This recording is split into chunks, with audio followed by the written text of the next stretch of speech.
Hello students, कैसे हैं आप सभी का वेलकम है बिहार एग्जाम्स वाला में। और मैं रविंदर सिंह, आप लोगों का क्वांट फैकल्टी, आप लोगों के लिए एक इंपॉर्टेंट लेक्चर की शुरुआत करते हैं। और इस सेशन की शुरुआत से पहले आप लोगों को थोड़ा सा इंट्रोडक्शन देना चाहेंगे कि आज का ये जो सेशन है, सभी बिहार के एग्जाम्स में जितने भी एग्जाम्स आप लोग देते हैं उन सभी एग्जाम्स में जो रेशियो प्रपोर्शन का जो कंसेप्ट रहेगा वो इस पूरी की पूरी वीडियो में आप लोगों को कंप्लीट मिलेगा। यानी कि हर एक वैरायटी को इस पूरे के पूरे सेशन में कंप्लीट किया गया है, बिल्कुल अच्छे लेवल के ऊपर।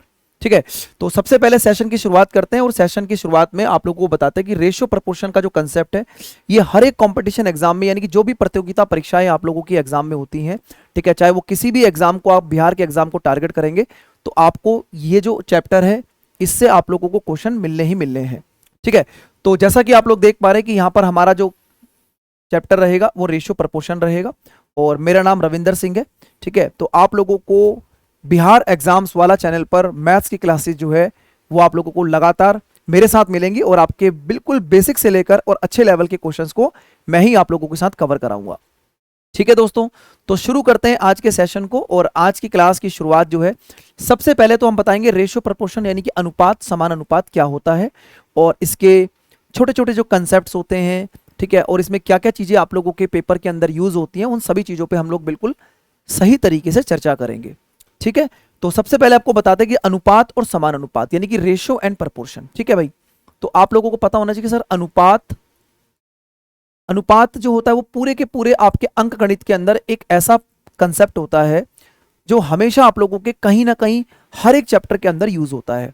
तो पहले हम ये समझेंगे कि जो क्वेश्चन है उस क्वेश्चन का जो बेसिक कंसेप्ट है वो क्या है, और फिर हम समझेंगे कि उस क्वेश्चन को सॉल्व करने के और कौन कौन से तरीके हमारे पास हो सकते हैं। जैसा कि आप देख पा रहे हैं सर, अनुपात एंड समान अनुपात यानी कि रेशियो एंड प्रपोर्शन। मैं अगर आपको बोलता हूं कि दो व्यक्ति हैं ए और बी जिनके बीच में अनुपात है 3:5 का। ठीक है, 3:5 का, किसी भी चीज का अनुपात हो सकता है। यह अनुपात इनकी आय का हो सकता है, ये अनुपात इनका खर्च का हो सकता है, यह अनुपात इनके क्रय मूल्य का हो सकता है। मतलब अनुपात तो किसी भी चीज का हो सकता है, यानी कि जिसको बोलते हैं रिलेशन एक तरीके से। और अगर मैं आपको बोलता हूं सर बी और सी के बीच में भी मान लो एक अनुपात मैंने बोल दिया और ये अनुपात है आपके पास 3:2 का, तो अब यहां पर जो है अगर मैं आपको बोलता हूं कि सर ए बी और सी, अगर ए बी और सी का तीनों का एक साथ अनुपात बनाइए यानी कि मिश्रित अनुपात बनाइए, तो आपको यहां पर सबसे पहले पता होना चाहिए कि रेशो कैसे बनाते हैं, अनुपात को कैसे बनाते हैं। ठीक है, तो आपने देखा कि सर इधर ए के साथ बी है और यहां बी के साथ सी है, यानी कि बी जो है वो दोनों में आ रहा है। तो दोनों में आ रहा है तो मतलब दोनों में अगर आ रहा है तो इसका मतलब बीच में हमने इसको इसलिए रखा क्योंकि दोनों में क्या है, कॉमन है। दोनों में क्या है, कॉमन है। तो हमेशा बीच में वो वैल्यू रहती है जो दोनों में क्या होती है, कॉमन होती है। ठीक है, तो अभी तक इस लेक्चर को थोड़ा सा आप लोगों ने देखा और आपको एक आइडिया लग गया होगा, बिल्कुल चीजें बेसिक से पढ़ाई जा रही हैं। तो ये पूरा लेक्चर बेसिक से लेकर और बहुत बढ़िया लेवल के क्वेश्चन तक जाएगा, बशर्ते कि आप अगर पूरे लेक्चर को बिल्कुल तरीके से देखते हैं और नोट्स वगैरह आप लोग अपने हिसाब से बनाते चलिएगा। ठीक है, तो मैंने यहां पर देखा कि सर बी की वैल्यू यहां पर 3 है या बी की वैल्यू यहां पर 5 है। तो अगर मैं इस बी को सेम करना चाहता हूं, अगर मैं इस बी को सेम करना चाहता हूं तो मुझे यहां पर 3 से गुणा करना पड़ेगा और इस पूरे पूरे ब्रैकेट को मुझे यहां 5 से गुणा करना पड़ेगा। ऐसा क्यों कर रहे हैं, 3 से गुणा करने पर सर ए की वैल्यू 9 हो जाएगी और बी की वैल्यू 15। इधर मल्टीप्लाई करेंगे सर, यहां पर बी की वैल्यू 15 और सी की वैल्यू आपके पास 10 हो जाएगी। तो आपने देखा कि बी की वैल्यू दोनों तरफ सेम होंगी, इसीलिए तो यहां 3 से गुणा करा, 3 पंजे 15 और इस 3 को 5 से गुणा किया तो कितना बन गया, 15 बन गया। तो आपने बोला कि सर ए की वैल्यू कितनी आ रही है, 9, तो ए की वैल्यू 9 आ गई। बी की वैल्यू इधर भी 15 यहां भी 15, तो बी की वैल्यू 15 आ चुकी है और सी की वैल्यू कितनी आ गई है, 10। तो ए बी और सी के बीच में एक अनुपात, एक रिलेशन बन चुका है कि जो अनुपात है 9, 15 और 10 का। ठीक है, तो मुझे लगता है कि पहला पॉइंट आपको समझ में आ चुका होगा। अब दूसरे पॉइंट की बात करते हैं, क्योंकि देखो हर एक क्वेश्चन को सॉल्व करने के अलग अलग तरीके होते हैं। तो अब इसके जो दूसरा मेथड है उसको बोलते हैं कब्जा, यानी कि आप लोग बोल सकते हैं इसको फिलर मेथड, या आप इसको बोल सकते हैं ब्लैंक मेथड, या आप इसको बोल सकते हैं खाली स्थान का तरीका। किसी भी तरीके से इसको बोला जा सकता है। हालांकि ये होता क्या है मैं आपको समझाता हूं। देखो भाई, जैसे कि आप लोगों ने यहां पर देखा कि सर अगर मैं बोलता हूं कि सर ए है, एक बी है और एक सी है, तो आप सबसे पहले जो जो वैल्यू आपको पता है आप वो लिख दीजिए। आप बोलेंगे सर हमें ए और बी के बीच में जो अनुपात पता था वो 3:5 था। तो हमने बोला कि सर ए की वैल्यू यहां पर 3 हो गई और बी की वैल्यू कितनी होगी, 5 होगी। ए की वैल्यू 3, बी की वैल्यू 5, आगे देखो बी और सी की वैल्यू कितनी है, तो सर बी और सी की वैल्यू 3:2 है। तो सर हमने यहाँ पर बी के नीचे 3 रखा और सी के नीचे क्या रखा, 2 रखा। अब आपको बात समझ में आ रही है कि सर यहाँ पर ए हमें नहीं पता और यहाँ पर हमें सी नहीं पता, इसलिए इसको बोलते हैं फिलर मेथड या इसको बोलते हैं खाली स्थान वाला तरीका। क्या करेंगे इसमें, जो खाली स्थान आपके पास है, जैसे कि आपको दिख रहा है इस खाली स्थान के पास यानी इस ब्लैंक के पास जो नंबर है वो 5 है, तो आप इसको 5 से भर देंगे। और इसके पास जो नंबर है वो कितना है, 3 है, तो आप इसको 3 से भर देंगे। और ऐसा करने के बाद अगर आप इन सभी संख्या को ऊपर नीचे गुणा करेंगे तो 3 गुणा में 3 कितना हो जाएगा, 9, 5 गुणा में 3 कितना हो जाएगा, 15, और 5 गुणा में 2 कितना हो जाएगा, 10। तो भाई यहाँ पर ए बी और सी का जो अनुपात है वो 9, 15 और 10 का मिल रहा है, जो कि आपका ये एक जिसको बोलते हैं मल्टीप्लीकेशन मेथड यानी कि गुणा करने का तरीका। और दूसरा तरीका हमारे पास था जिसमें हमने बोला फिलर मेथड यानी कि भरने वाला तरीका। ठीक है, तो दोनों ही चीज आप लोगों के हिसाब से, पेपर के हिसाब से बहुत ज्यादा महत्वपूर्ण और बहुत ज्यादा इंपॉर्टेंट है। आपको इन दोनों चीजों को समझना है और दोनों का यूज जो है अपने अपने लेवल पर क्वेश्चन के अंदर होता है। ठीक है, तो मुझे लगता है कि पहला वाला पॉइंट आपको अच्छे तरीके से समझ में आ चुका होगा। ठीक है भाई, आगे चलता हूं, एक और मैं आप लोगों को एग्जाम्पल देता हूं और उस एग्जाम्पल के बाद आपको चीजें और अच्छे समझ में आ जाएंगी। जैसे मैं बोलता हूं कि सर ए और बी के बीच में अनुपात है वो है 3:7 का। ठीक है, और यहां पर बी और सी के बीच में जो अनुपात है वो है आपके पास 14:5 का। तो आपको ए बी सी के बीच में अनुपात बताना है, आपको बताना है ए बी सी के बीच में अनुपात। तो मैंने आपको पीछे 2 तरीके बताए थे। एक तरीका मैंने बताया था कि मल्टीप्लाई करके आप इनको बैलेंस कर देंगे, और दूसरा तरीका बताया था फिलर मेथड जिसको बोलते हैं कि इस तरीके से काम करेंगे। अभी मैंने थोड़ी देर पहले एक ही बात आपको बोली थी कि दोनों ही तरीके अपने आप में इंपॉर्टेंट होते हैं, दोनों ही तरीके अपने एग्जामिनेशन पॉइंट ऑफ व्यू से काफी ज्यादा हेल्प करेंगे आपको पेपर में समय बचाने के लिए। तो अब आप देखेंगे सर इसमें अगर हम बात करते हैं, जैसे यहाँ पर लिखा है 7 और यहाँ लिखा है 14, तो सिर्फ इतनी सी कहानी समझ में आ रही है कि अगर मैं इसको 2 से गुणा कर देता हूं तो सर ये हो जाएगा 6 और ये हो जाएगा 14, और यहां पर 14 आ चुका है, ये तो 14 है ही, तो डायरेक्ट आप उठा लीजिए। ए की वैल्यू कितनी आ गई है, 6, बी की वैल्यू दोनों तरफ कॉमन हो चुकी है क्योंकि इधर भी 14 यहां भी 14, तो सी की वैल्यू कितनी आ गई है, 5। यानी कि यहां पर जो मल्टीप्लाई करने वाला जो तरीका था वो आसान हो गया, मल्टीप्लाई के तरीके से हम चीजों को समझ पा रहे हैं। लेकिन अगर आप इसके अंदर फिलर मेथड का यूज करते हैं तो भाई फिर कैलकुलेशन पार्ट आपको देखने को मिलेगी। जैसे कि आप बोलेंगे कि सर यहां पर आपने लिखा ए, यहां पर आपने लिखा बी और यहां पर आपने लिखा सी। ए बी सी के बीच में अगर आप बात करेंगे, ए और बी के बीच में पहले 3:7 था, 3:7 था, तो हमें सी नहीं पता था। और फिर बी और सी के बीच में 14:5 था, 14:5 था, तो हमें यहां पर ए नहीं पता था। ठीक है, तो मैं स्टार्टिंग में दोनों चीजों को इसलिए बता रहा हूं ताकि आप में से कोई भी अगर हमारे साथ नए साथी या कोई नया ऐसा विद्यार्थी जो सरकारी नौकरी की तैयारी करना चाहता है और उसका बेसिक क्लियर नहीं है, तो इस वीडियो को देखने के बाद उसे एक कॉन्फिडेंस आए और उसे यह भी समझ में आए कि मेथड हमें सारे पता होने चाहिए, लेकिन पेपर में कौन सा लगाना है जिससे हम अपने एग्जाम में समय को बचा पाएं, यही आपको समझना है। सर ये 7 लिखा हुआ है, तो अब हम क्या करेंगे, सर इसको भर देंगे 7 से और इसको भर देंगे 14 से। ठीक है, तो यहां पर आप देखो इन दोनों को मल्टीप्लाई करोगे तो सर 14 तिया 42, ठीक है 14 तिया 42, 14 गुणा 7 98, 14 गुणा 7 98 और 7 पंजे 35। तो सर यहाँ पर ए बी सी एक बड़ी संख्या में आ चुका है। लेकिन अगर आप देखेंगे ध्यान से, सर ये वाली वैल्यू 7 से कट रही है, ये भी 7 से कट रही है, ये भी 7 से कट रही है। 7 से काटोगे सर 7 दूनी 7 छिक 42, 7 छिक 42, 7 से काटोगे सर 7 एकम 7, 7 चौक 28 और इसको 7 से काटोगे 7 पंजे 35।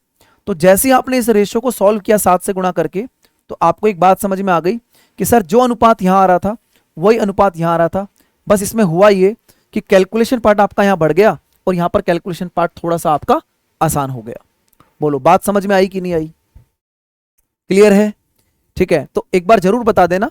अब मैं आप लोगों को डायरेक्ट जो है वो क्वेश्चन की तरफ ले जा रहा हूं, क्योंकि क्वेश्चन जो है वहां से आप लोगों को ज्यादा क्लियरिटी आएगी और जितने भी क्वेश्चंस मैं आपको कराऊंगा वो सारे के सारे प्रश्न जो है वो आपके पेपर में पूछे गए हैं। अब मैं दोनों तरीके से क्वेश्चन सॉल्व कराने के साथ साथ पेपर में क्या तरीका रहेगा, किस तरीके से आप लोग चीजों को समझेंगे, वो मैं आपके साथ जो है बिल्कुल चर्चा में लेके आऊंगा। ठीक है, अभी मैंने आपको 2 तरीके बताए। पहला तरीका जिसमें हम लोग गुणा करके दोनों की वैल्यू को बराबर करते हैं, दूसरा तरीका जिसमें हम फिलर मेथड का यूज करते हैं, और एक तरीका और है। ठीक है, यानी कि आप लोगों को ये क्लास बहुत अच्छी लगने वाली है, ऐसा मुझे पूरी उम्मीद है। आप कमेंट सेक्शन में कमेंट करके जरूर बताना कि क्लास कैसी लगी। ठीक है, और इस तरीके की अगर पूरी की पूरी चैप्टर की वीडियो आपको और चाहिए तो आप कमेंट सेक्शन में अपना प्यारा प्यारा रिस्पॉन्स दे सकते हैं, चीजें उसी हिसाब से लेके चलेंगे। पहला तरीका, मुझे पता है कि आप में से बहुत सारे बच्चों ने इस क्वेश्चन का आंसर निकाल लिया होगा, तो मैं आपको सबसे पहले जब मैं क्वेश्चन पूरा लिख रहा हूं तो मैंने लिखा ए बी सी, तो ए और बी के बीच में कितना अनुपात है, 3:4 का, 3:4, तो सी की वैल्यू मुझे नहीं पता, और यहाँ बी और सी के बीच में 2:5 है, 2:5 है, तो यहाँ पर ए की वैल्यू मुझे नहीं पता। अब आप देखेंगे कि सर मैं इसको भरूंगा 4 से और इसको भरूंगा 2 से, ठीक है। ऐसा करने से क्या होगा, 3 गुणा में 2 6 हो जाएगा, 4 गुणा में 2 8 हो जाएगा, और 5 गुणा में 4 कितना हो जाएगा, 20 हो जाएगा, ठीक है। तो ए बी सी के बीच में एक अनुपात आ गया 6 8 और 20 का, लेकिन 6 8 और 20 में जो है वो 2 कॉमन है, तो 2 से काटोगे सर 3, 2 से काटोगे 4 और 2 से काटोगे 10, तो यहां से आपको क्वेश्चन का आंसर समझ में आ जाएगा कि 3 4 और 10 है, यानी कि हमारे प्रश्न का जो सही उत्तर है वो ऑप्शन नंबर क्या है, ऑप्शन नंबर ए है, ठीक है। पहली बात समझ में आ चुकी है, आगे चलते हैं। दूसरा मेथड आपने ये बोला था कि सर दूसरे मेथड में हम लोगों को ये समझ में आया था कि सर सेकंड मेथड जो है वो ये कहता है कि मल्टीप्लाई कर दो। जैसे आपने देखा सर बी की वैल्यू यहाँ पर कितनी है, 4, और यहाँ बी की वैल्यू 2 है, तो अगर मैं इस पूरी संख्या को 2 से गुणा करता हूं तो 2 से गुणा करने पर सर यहाँ पर ए, इधर बी और यहाँ पर सी, तो ए की वैल्यू कितनी है 3, बी की वैल्यू कितनी है 4, तो इधर भी 4 हो गया, और 2 से गुणा करने पर ये 4 हो गया, और ये कितना हो गया, 5 का डबल 10 हो गया, तो बी तो 4 लिखा था, तो सी की वैल्यू कितनी आ गई 10। तो ये हमारा सेकंड मेथड था, यानी कि जिसमें आप लोगों ने देखा कि मल्टीप्लाई मेथड भी हमारे पेपर के हिसाब से काफी ज्यादा इंपॉर्टेंट होता है, ठीक है। अब आप बोलेंगे सर आपने 3 मेथड बोले थे, तीसरा मेथड क्या है, तो तीसरा मेथड दोस्तों वो मेथड है कि जो क्वेश्चन की रिक्वायरमेंट के हिसाब से, यानी कि क्वेश्चन की आवश्यकता के हिसाब से हम उस क्वेश्चन को सॉल्व करते हैं। आप इस बात को समझना, ठीक है, जो मैं आपको समझाना चाह रहा हूं। देखो यहां पर ए और बी के बीच में कितना अनुपात है, 3:4, और यहां पर बी और सी के बीच में कितना अनुपात है, 2:5, ठीक है। अब आप मुझे बताइए जो फाइनल आंसर आपका आया इसमें अभी भी ए और बी के बीच में कितना अनुपात है, आप बोलेंगे 3:4 है, बिल्कुल सही बात है, 3:4 है। और यहां पर बी और सी के बीच में जो 4 और 10 है, तो 4 और 10 को जब आप सॉल्व करेंगे तो 4 और 10 को सॉल्व करने पर 2 दूनी 4 और 2 पंजे 10, यानी कि अभी भी बी और सी के बीच में जो अनुपात है वो 2:5 है। यानी कि आपको बात समझ में आ गई कि अगर हम 2 व्यक्तियों को 3 व्यक्तियों को एक साथ मिलाते हैं तो उनका जो आधार वाला अनुपात होता है, यानी कि जो बेसिक रेशियो होता है वो तो हमेशा सेम ही रहेगा, उसमें तो कोई दिक्कत परेशानी होने ही नहीं वाली है। तो वही चीज हमने देखी कि अगर ए और बी के बीच में 3:4 है और बी और सी के बीच में 2:5 है, तो अंत तक ये जो अनुपात है वो बिल्कुल सेम रहेगा। बात समझ में आ गई होगी ये। अब आप मेरी बात को ध्यान से समझना कि मैं आपको क्या बताना चाह रहा हूं। देखो अगर आप ना तो इस मेथड को लगाते और ना इस मेथड को लगाते, आप सिर्फ क्वेश्चन को देखते, आप सिर्फ क्वेश्चन को ये देखते कि सर क्वेश्चन में ए और बी के बीच में 3:4 है और बी और सी के बीच में 2:5 है, तो अगर आप इस क्वेश्चन को ऑप्शन से सॉल्व करते, क्योंकि हमारा देखो पेपर में हमें सही उत्तर निकालना है और कम टाइम में निकालना है, तो अगर मैं ऑप्शन से सॉल्व करूंगा तो आपने देखा कि सर ए और बी में 3:4 है, देखो 3:4 यहां पर है, 3:4 यहां पर नहीं है, 3:4 यहां पर है, और यहां पर भी 3:4 नहीं है, यानी कि ए और सी में से आंसर आपका होने वाला है। अगर 2 ऑप्शन फंस चुके हैं तो फिर आगे बढ़ जाते हैं। सर बी और सी में 2:5 है, अगर 2:5 है तो क्या ये 4:5 2:5 बन सकता है? बिल्कुल नहीं बन सकता, यानी कि सही आंसर ऑप्शन नंबर ए ही है। और आप यहां पर देख भी पा रहे होंगे कि सर ए और बी में 3:4 है और 4 और 10 में कैंसिल आउट करके 2:5 छुपा हुआ है, तो इसे बोलते हैं ऑप्शन मेथड। क्योंकि बहुत सारे बच्चे ये भी चाहते हैं कि सर कुछ ऐसे मेथड भी हमें मिले कि जिससे हम पेपर में सॉल्व कर पाए चीजों को आसान तरीके से। तो देखो पहला क्वेश्चन कराने में मुझे थोड़ा समय लगा, क्योंकि जब तक हम बेसिक चीजों को अच्छे तरीके से क्लियर नहीं करते तब तक हमें एग्जाम में समस्या का सामना करना पड़ता है, ठीक है। अब आपके लिए चीजें काफी आसान हो जाएंगी। जैसा कि मैं आपको सेकंड क्वेश्चन देता हूं, सबसे पहले आप इस क्वेश्चन को पढ़ना और उसके बाद जो तरीका मैंने आपको बताया है उस तरीके से चीजों को सॉल्व करने की कोशिश करना, ठीक है। क्वेश्चन में क्या बोल रहा है, ए और बी के बीच में जो अनुपात है वो 4:5 है और बी और सी के बीच में जो अनुपात है वो 3:4 है। तो ए और बी 4:5। अब मुझे बताइए 4:5 यहां दिख रहा है? नहीं दिख रहा। यहां पर 4:5 दिख रहा है, बिल्कुल सर 3 से कैंसिल आउट करेंगे 4:5 है। 13 और 14 में 4:5 नहीं बन सकता, 13 12 में 4:5 नहीं बन सकता। आंसर आपका यहीं से आ चुका है बी, यानी कि फ्रैक्शन ऑफ टाइम के अंदर 15 सेकंड के अंदर 20 सेकंड के अंदर आप ऐसे क्वेश्चंस को एग्जाम में सॉल्व कर सकते हो। लेकिन अगर आप इसके मेथड को जानना चाहें तो आप भी बोलेंगे सर यहाँ b की वैल्यू कितनी है 5 और यहाँ b की वैल्यू कितनी है 3, तो अगर मैं इधर 3 से गुणा करता हूं और मैं यहाँ पर 5 से गुणा करता हूं तो 3 से गुणा करने पर सर ये 12 हो जाएगा और ये हो जाएगा 15। इधर 5 से गुणा करेंगे सर ये 15 हो जाएगा और ये हो जाएगा 20। तो आप ये बोलेंगे कि सर a, b और c के बीच में जो अनुपात आ रहा है वो कितना आ रहा है 12:15:20। ठीक है, क्योंकि 15 दोनों में क्या हो चुका है, सेम हो चुका है। तो यही इस क्वेश्चन का करेक्ट उत्तर है 12, 15 और 20, जो कि ऑप्शन नंबर बी में आपको दिखाई दे रहा है। तो आई होप, आशा करता हूं कि आपको ये कंसेप्ट अब अच्छा लगा होगा और आपको ये बात समझ में आई होगी कि कैसे जो है क्वेश्चंस को सॉल्व किया जाएगा। अब समस्या का सामना कहां होता है? समस्या का सामना यहां पर होता है जब आपके अनुपात a और b, b और c और d की फॉर्म में भी आते हैं। तो आपको a b c d के बीच में जब अनुपात निकालना होता है तो पेपर में समय लगता ही लगता है। समय लगेगा तो आप लोगों को पेपर में परेशानी का सामना करना पड़ेगा, और उस समय को बचाने के लिए ही बिहार एग्जाम्स वाला आप लोगों के लिए स्पेशल क्लासेस लेके आया हुआ है। जैसा कि आप देख पाएंगे, आप सबसे पहले मैं आपको ऑप्शन मेथड बताऊंगा और फिर इसका तरीका बताऊंगा कि अगर आप पूरे क्वेश्चन को सॉल्व करना चाहते हैं तो कितना समय आपको यहां पर देना पड़ेगा। देखो भाई ए और बी के बीच में 1:2 है और बी और सी के बीच में 3:2 है और सी और डी के बीच में 1:3 है। तो इनमें से कौन सा ऐसा ऑप्शन है जो इन तीनों अनुपात को क्या कर रहा हो, वेरीफाई कर रहा हो, उनको संतुष्ट कर रहा हो, यानी कि उनको सेटिस्फाई कर रहा हो।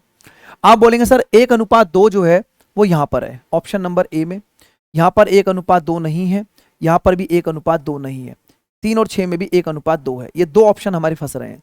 आगे देखो सर बी और सी में 3:2 है। 3:2 का मतलब 6 और 2 में अगर आप 3 से कैंसिल आउट करेंगे तो 3 दूनी 6 होता है और 3 तिया 9, ये तो 2:3 आ गया, मतलब ये आंसर नहीं है। अगर ये 3 कट चुके हैं तो मतलब डी ही आपका क्वेश्चन का बिल्कुल सही उत्तर बनने वाला है। और आप यहां चेक भी कर सकते हो कि ए और बी के बीच में 3 और 6 में 1:2 है। 6 और 4 को 2 से कैंसिल आउट करोगे सर 3:2 हो जाएगा।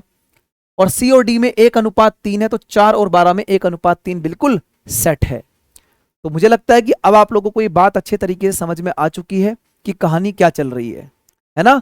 अब देखो, अगर हम इस क्वेश्चन को सॉल्व करना चाहते हैं तो भाई सॉल्व करने के लिए अब मल्टीप्लाई वाला जो मेथड है वो थोड़ा सा लॉन्ग हो जाएगा, क्योंकि पहले हम उसमें बी को सेम करेंगे, फिर बी को सेम करने के बाद दोबारा मल्टीप्लाई करेंगे, फिर हमें सी को सेम करना पड़ेगा।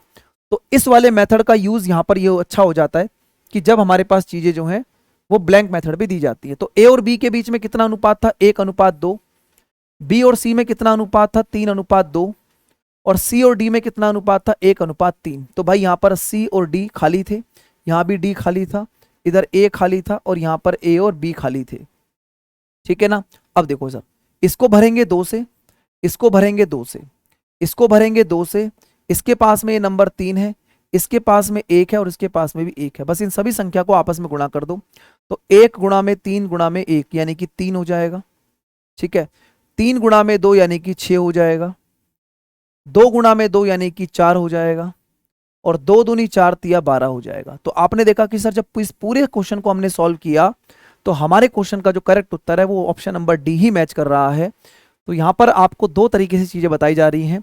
पहला तरीका कि जो आपका बेसिक है, जिसको हम ट्रिक भी बोलते हैं कई बार, क्योंकि ये भी, इसको बेसिक तो बोलना ठीक नहीं रहेगा, इसको ट्रिक बोलना ठीक रहेगा।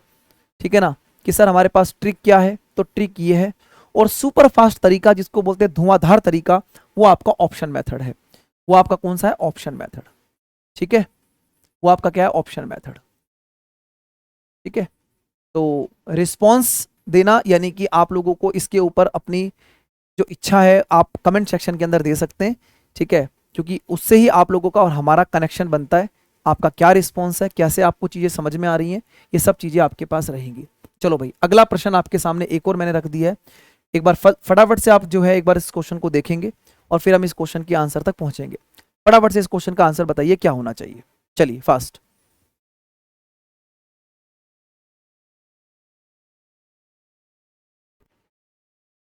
बताओ भाई, शाबाश, क्या आंसर आएगा इस क्वेश्चन का।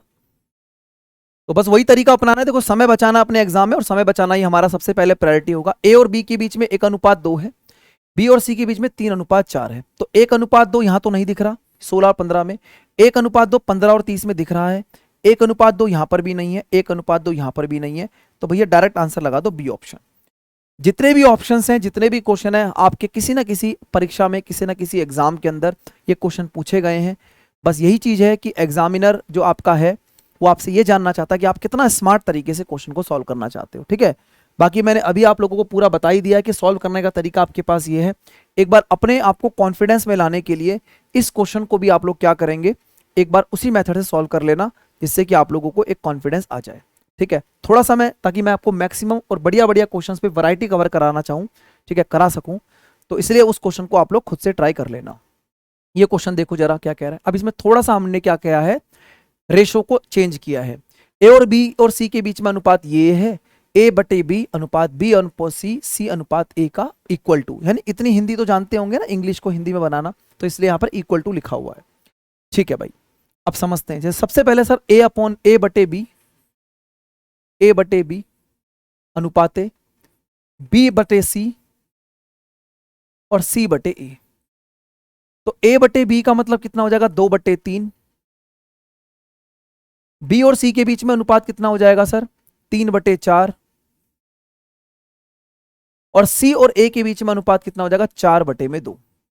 अब आपको एक बात समझनी है बड़े ध्यान से कि सर जब भी आपके पास इस तरीके का क्वेश्चन दिया जाएगा, यानी कि ऐसे आपको अनुपात में चीजें दी जाएंगी, तो इसको सिंप्लीफाई करना है, यानी कि सरलीकरण करके आपको क्वेश्चन का आंसर निकालना है। तो आप यहां पर एक चीज समझेंगे सर, इधर लिखा हुआ है 3, यहां लिखा हुआ है 4 और यहां लिखा हुआ है 2।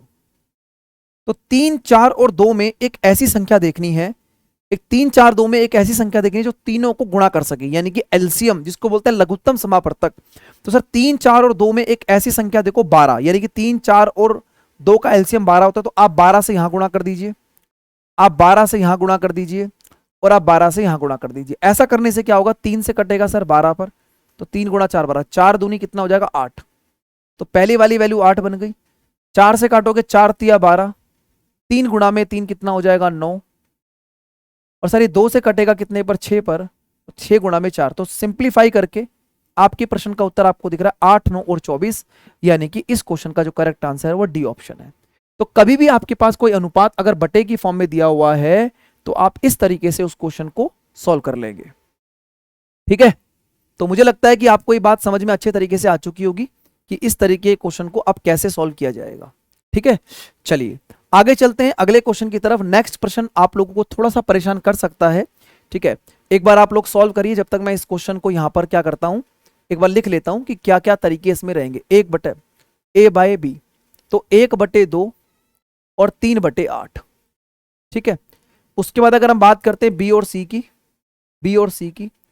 तो B और C में 1/3 और 5/9।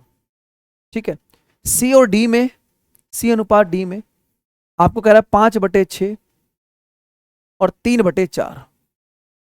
ठीक है, तो यहां पर तीनों के बीच में जो अनुपात है वो थोड़ा सा परेशान करने के लिए आपको दिया गया और आपको 4 ऑप्शन दिए गए हैं। तो कैसे आप इस क्वेश्चन को सॉल्व कर पा रहे हैं, सबसे पहले थोड़ा सा आप समय लगा के इस क्वेश्चन में आप दिमाग लगाइए कि क्या इस क्वेश्चन का सही आंसर हो सकता है और किस तरीके से आप इस क्वेश्चन के सही आंसर तक पहुंचेंगे। ठीक है दोस्तों, चलिए फटाफट से एक बार देखेंगे, फिर आपको एक छोटी सी ट्रिक और बढ़िया सा इसमें कंसेप्ट बताएंगे आप लोगों के साथ कि क्या इस क्वेश्चन का सही आंसर रहेगा। ठीक है, चलो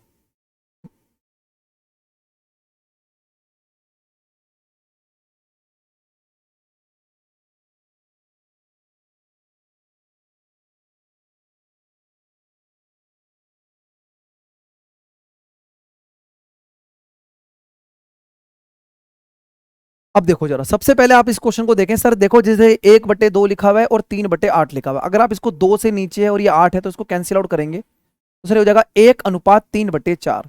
1:3/4 का मतलब 4 को यहां गुणा करेंगे तो यह हो जाएगा 4:3। तो ए और बी के बीच में 4:3 का रेशियो आ गया। पहली बात ये समझ लो। अच्छा, अब मैं आपको, अगर आपको पेपर के हिसाब से समझाना चाहूं तो अगर मेरे पास ए और बी के बीच में 4:3 आ चुका है तो क्या यहाँ पर 4:3 का रेशियो बनेगा? नहीं बनेगा। 6 और 4 में 4:3 का रेशियो नहीं बनेगा।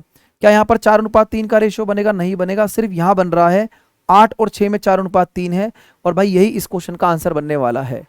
तो हमने क्या करा, सिर्फ अपने दिमाग के जरिए, ठीक है, एक छोटी सी ट्रिक का हमने यूज कर लिया, एक छोटे से कंसेप्ट का यूज कर लिया कि अगर मैं पहले वाली वैल्यू को सॉल्व करता हूं तो ए और बी के बीच में 4:3 का रेशियो बन जाता है और यही इस क्वेश्चन का आंसर बन जाएगा। 1/3 और 5/9 में अगर आप इसको 3 से कैंसिल आउट करेंगे तो सर ये 3 हो जाएगा, तो एक सही 5/3 को 3 से यहां गुणा करेंगे तो सर ये 3:5 हो जाएगा। तो आपने ये भी देख लिया कि सर बी और सी में 3:5 है और आपको दिख भी रहा है कि 6 और 10 में 3:5 आपके पास है। ठीक है, आगे आप देखेंगे सर इसको भी दिखा देता हूं सॉल्व करके। 2 से कैंसिल आउट करेंगे 3 पर और 2 से कैंसिल आउट करेंगे 2 पर। 2 को इधर गुणा कर देंगे 5 दूनी 10, 5 दूनी 10 और 3 को इधर गुणा करेंगे 3 तिया 9, तो ये सिंप्लीफाई हो जाएगा 10:9 और आपको दिख भी रहा है सर सी और डी में 10:9 है। तो ऑप्शन की हेल्प से आप थोड़ा सा काम सॉल्व कर लीजिए और फिर आप ऑप्शन से कर सकते हो।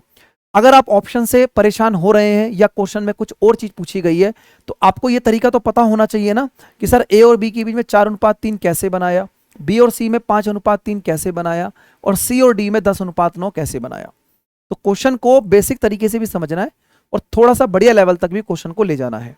ठीक है, उम्मीद करता हूं कि आपको ये बात समझ में आ चुकी होगी बढ़िया तरीके से। आगे चलते हैं अगले प्रश्न की तरफ, नेक्स्ट क्वेश्चन आपको समझाएंगे। ठीक है, क्वेश्चन में क्या कह रहा है अब देखो जरा, यहां पर भी आपको छोटी सी चीज समझाना चाहता हूं इस क्वेश्चन के अंदर। एक बार आप क्वेश्चन को पहले पढ़ो, क्वेश्चन क्या कह रहा है। यदि ए और बी के बीच में 3:5, बी और सी के बीच में 7:8, सी और डी के बीच में 2:3, तो 2A/3D यानी 2A/3D की वैल्यू बतानी है। ये वैल्यू आप तभी बता पाएंगे जब आपके पास A की वैल्यू होगी और आपके पास D की वैल्यू होगी। लेकिन A और D की वैल्यू डायरेक्ट नहीं उठा सकते ना भाई, ऐसा थोड़ा ना कर सकते हैं कि A की वैल्यू 3 है और D की वैल्यू 3 है, तो ऐसा तो कर नहीं सकते। क्यों? क्योंकि आपको ये रिलेशन बनाना पड़ेगा पहले ABCD के बीच में। पहले क्या बनाना पड़ेगा? एक रिलेशन बनाना पड़ेगा A B और C के, B C और D के बीच में। जब ABCD के बीच में रिलेशन आ जाएगा फिर यहां से A की वैल्यू को उठाएंगे और फिर यहां D की वैल्यू को उठाएंगे, उसके बाद आपको इस क्वेश्चन का आंसर मिलेगा। ठीक है, तो क्वेश्चन अब ये कहना चाह रहा है कि आप रिलेशन बनाइए। देखो ये जो क्वेश्चन आपके पेपर में कई बार पूछा जाता है और बच्चे यहाँ पर समय लगाते हैं, तो मैं आपको एक छोटी सी ट्रिक और एक बढ़िया सी चीज़ आपको बताऊंगा जिससे आपको मजा आ जाएगा। तो पहले ट्रिक बता देते हैं, क्योंकि जो हमारे नए नए विद्यार्थी होते हैं वो ट्रिक पे ज़्यादा विश्वास रखते हैं और उनको मज़ा भी आता है और मज़ा आना भी चाहिए। क्योंकि यार देखो एग्जाम में ना फाइनली क्या है कि समय बचाना है ना। जितना जल्दी क्वेश्चन को सॉल्व कर जाओगे उतना जल्दी ही इस रेस में आगे हो जाओगे आप लोग। अब आप ध्यान से देखना सर, अगर A से B, B से C, C से D है और आपको A से और D का रेशियो निकालना है, तो आपको क्या करना है? A की वैल्यू निकालने के लिए ध्यान से समझना, इस A की वैल्यू निकालने के लिए शुरुआत वाली वैल्यू जो है ना इन सभी को गुणा कर दो। ये 3 है, इसकी वैल्यू 7 है और इसकी वैल्यू कितनी है? 2, यानी शुरू वाली वैल्यू को मल्टीप्लाई कर दो, स्टार्टिंग वाली वैल्यू को मल्टीप्लाई कर दो, A का रेशियो आ जाएगा। तो 3 × 7 21 दूनी 42।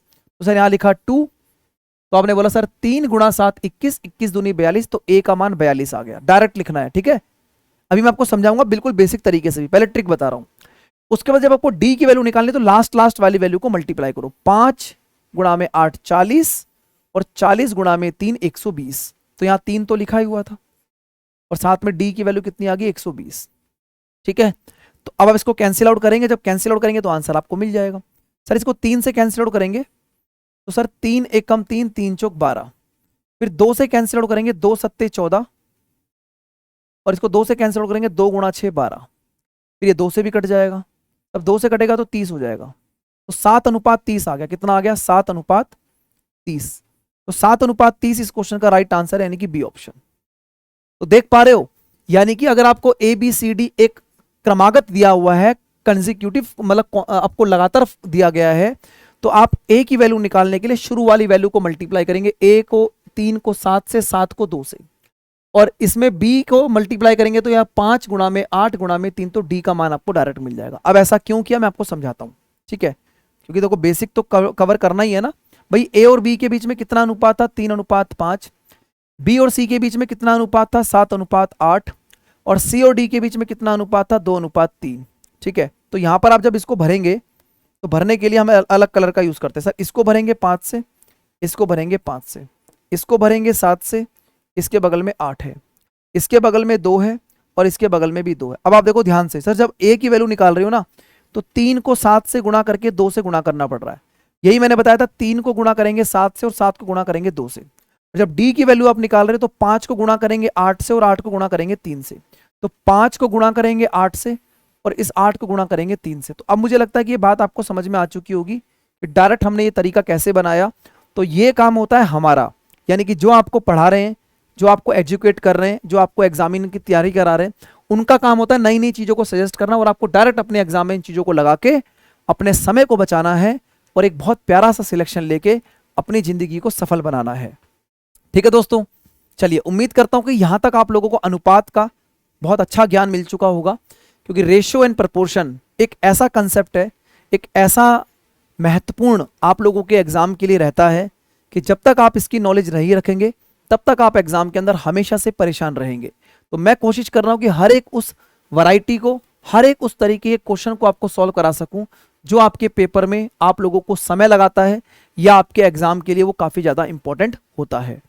अगला क्वेश्चन आपके सामने क्या है, 7a बराबर में 4b बराबर 14c, 7a बराबर 4b बराबर 14c।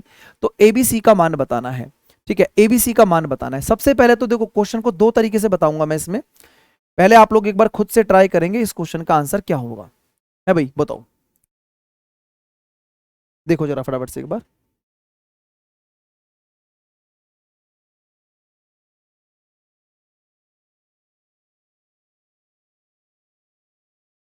देखो, अगर आप यहां पर देखते हैं सर ए और बी में, अगर आप देखते हैं ए और बी में, तो यहां पर अगर ए बटा बी करते हैं, अगर आप ए बटा बी करते हैं तो ये 4 बटे में 7 आता है। यानी कि ए की वैल्यू कितनी है 4 यूनिट और बी की वैल्यू कितनी है 7 यूनिट। तो ए और बी में 4:7 का रेशो कहां कहां पर है सर? इधर नहीं है, इधर नहीं है, यहां नहीं है, सिर्फ यही आंसर है। आप यहीं से लगा सकते हैं इस क्वेश्चन को सॉल्व करके। ठीक है, तो अब काफी आसान हो गया होगा, काफी अच्छी तरीके से चीजें समझ में आ रही होंगी। ठीक है, एक तरीका तो ये हो गया कि आप इस तरीके से क्वेश्चन सॉल्व कर सकते हैं। दूसरा तरीका मैं आपको बताता हूं कि अगर कभी भी आपके पास कोई अनुपात ऐसे दिया हो जिसमें कि वैल्यू बराबर बराबर में हो, तो आपको ए की वैल्यू जब निकालनी हो, जब आपको बी की वैल्यू निकालनी हो और जब आपको सी की वैल्यू निकालनी हो, तो क्या करेंगे आप लोग? देखो, अगर आपको ए की वैल्यू निकालनी है ना, ए को छुपा लो, ए को छुपा लो और बी और सी को गुणा कर दो। 14 गुणा में 4, 14 गुणा 4 कितना हो जाएगा? 56। तो इसके नीचे 56 लिख दो। ठीक है, फिर आपको जब बी की वैल्यू निकालनी है तो बी को छुपा लो और 7 गुणा में 14, 7 गुणा में 14 कितना हो जाएगा? 98। तो सर इसके नीचे 98 लिख दो। और जब आपको सी की वैल्यू निकालनी है तो सी को छुपा लो, तो सी को छुपाने के बाद 4 गुणा में 7 कितना हो जाएगा? 28। तो इस तरीके से वैल्यू लिख ली। अब क्या करेंगे सर? 7 से कट रहा है हर जगह, 7 से कट रहा है, 7 से काट दो। ठीक है, या आप इसको काट सकते हो 14 से, 14 चौक 56, 14 सत्ते 98 और 14 दूनी 28। तो क्या आपको 4, 7 और 2 का अनुपात दिखाई दे गया? तो ये तरीका भी अपने आप में एक कामयाब तरीका होता है और एग्जाम में इस तरीके के प्रश्न आप लोगों से पूछे जाते हैं। मैं आपको समझाता हूं एक एग्जाम्पल के जरिए। जैसे मान लो मैंने बोला कि 2x बराबर 3y इक्वल टू 5z। आपको x y z का अनुपात निकालना है। जब आपको x y z का अनुपात निकालना है तो आप डायरेक्ट इस क्वेश्चन को कैसे करेंगे? सर x को छुपा लो, 5 तिया 15, तो x की जगह 15 आ गया। सर y को छुपा लो, 5 गुणा में 2 10 हो जाएगा, 10 हो जाएगा। सर z को छुपा लो, 3 गुणा में 2 6 हो जाएगा। तो आपके क्वेश्चन का आंसर आपको मिल चुका है। बोलो भाई, समझ में आया सभी को? 15, 10 और 6 इस क्वेश्चन का सही उत्तर हो जाएगा। तो जब भी इस तरीके की रेशियो की समस्या आपको मिलेगी, क्योंकि ये पूरा का पूरा जो लेक्चर है वो रेशियो पर ही बेस्ड है, और मैं ये चाहता हूं कि इस पूरे के पूरे लेक्चर को देखने के बाद आपको कहीं और भागने की जरूरत ना पड़े, आपको एक ही लेक्चर में सब चीजें मिल जाएं। अब देखो, थोड़ा सा क्या होता है कि कई बार अनुपात के जब प्रश्न आते हैं तो उसमें जैसे x और y का अनुपात 4:5 दिया गया है और आपको एक इक्वेशन दी गई है, एक समीकरण दिया गया कि 8x माइनस 6y का अनुपात 9x माइनस 7y के साथ बताइए। तो क्या इस क्वेश्चन का आंसर रहेगा? किस तरीके से इसको सॉल्व करेंगे? ये चीज हमें यहां पर समझनी है। ठीक है, बताओ भाई कैसे करेंगे इसको? तो यहां पर दिख रहा है सर x की वैल्यू कितनी है? 4 अनुपात, और y की वैल्यू कितनी है? 5 अनुपात। यानी x की वैल्यू 4 अनुपात और 5 की वैल्यू और y की वैल्यू 5 अनुपात। तो सीधा सीधा क्वेश्चन दिया हुआ है x की वैल्यू 4 और y की वैल्यू 5। जब x की वैल्यू 4 है और y की वैल्यू 5 है तो आपने बोला सर x की वैल्यू यहाँ 4 रख दो और y की वैल्यू यहाँ 5 रख दो। x की वैल्यू यहाँ 4 रख दो और y की वैल्यू यहाँ 5 रख दो। तो 8 चौक 32 और 6 पंजे 30, नीचे 9 चौक 36 और 7 पंजे 35। तो सर ऊपर हो गया 2 और नीचे हो गया 1, तो 2:1 इस क्वेश्चन का बिल्कुल सही उत्तर है और बिल्कुल करेक्ट आंसर है। बोलो ठीक है ना। तो डायरेक्ट आप ऐसे क्वेश्चंस को इनकी सीधा सीधा वैल्यू डाल के आप इस तरीके के क्वेश्चन को सॉल्व कर सकते हैं। चलिए आगे चलते हैं और नेक्स्ट क्वेश्चन आपको खुद से एक बार सॉल्व करेंगे आप लोग, ठीक है। फिर इस क्वेश्चन का आंसर क्या रहेगा आप मुझे बताइएगा, फटाफट से बताइएगा। चलिए फर्स्ट बताइए भाई क्या आंसर रहेगा इस क्वेश्चन का।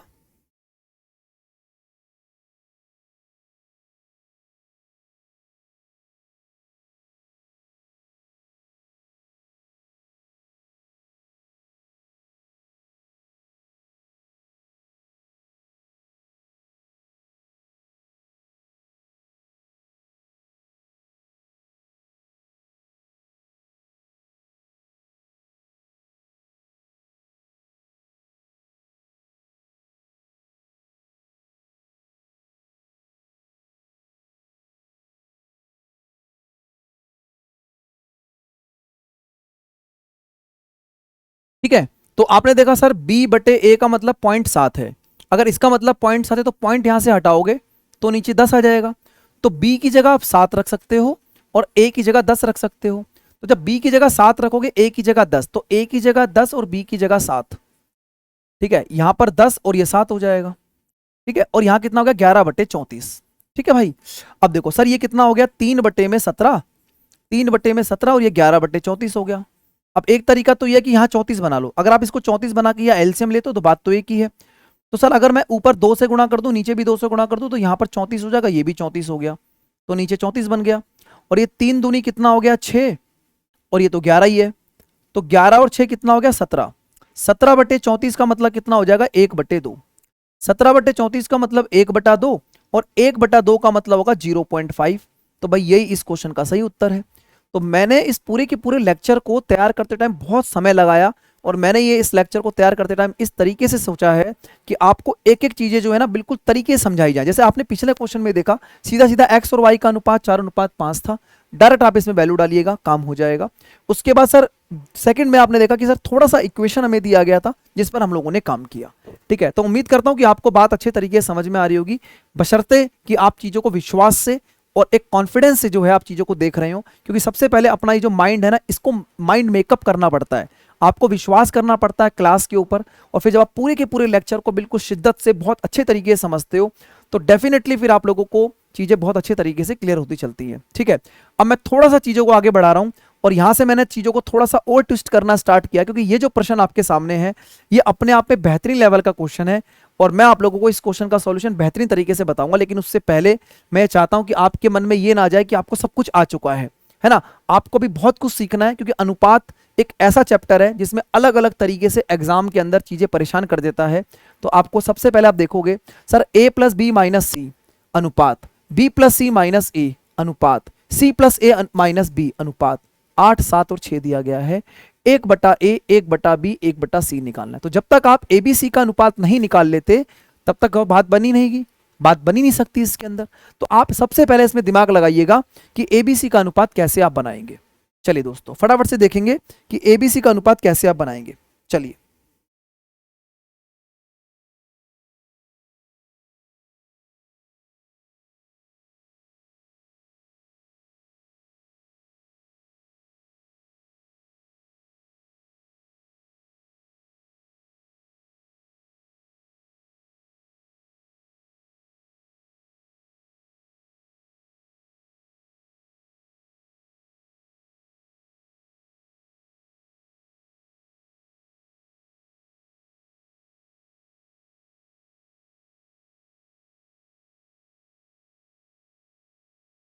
अब देखो सबसे पहले देखो हमारा टारगेट है कि हम किसी भी तरीके से इस क्वेश्चन के अंदर A अनुपात, B अनुपात, C अनुपात निकाले। तो इस क्वेश्चन को सॉल्व करने के लिए आपको मेरे साथ बिल्कुल एकदम सटीक तरीके चीजों को समझना पड़ेगा, तब जाके आप काम कर पाएंगे। ध्यान से देखिएगा क्या है कहानी।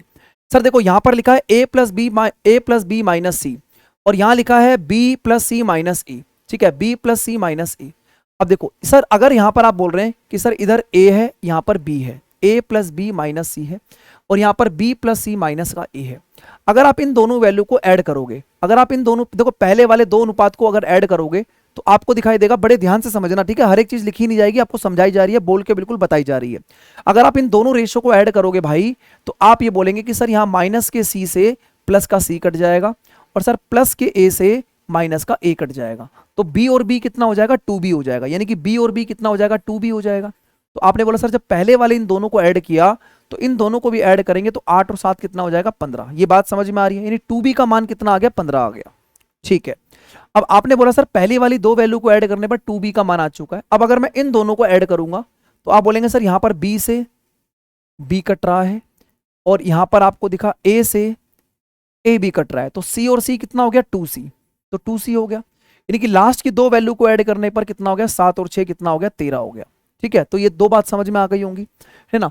अब आप देखो सर मैंने पहले क्या करा, सबसे पहले मैंने यहां पर क्या करा, इन दोनों को ऐड किया तो मुझे 2b मिला, फिर लास्ट की दो वैल्यू को ऐड किया तो 2c मिला। अब मैं एक काम करता हूं, अगर मैं इन दोनों को फर्स्ट को और लास्ट को ऐड करता हूं तो सर b और c कट जाएंगे। देखो b प्लस का है, ये माइनस का है, c यहाँ माइनस का है, ये प्लस का है, तो a और a कितना हो जाएगा, 2a।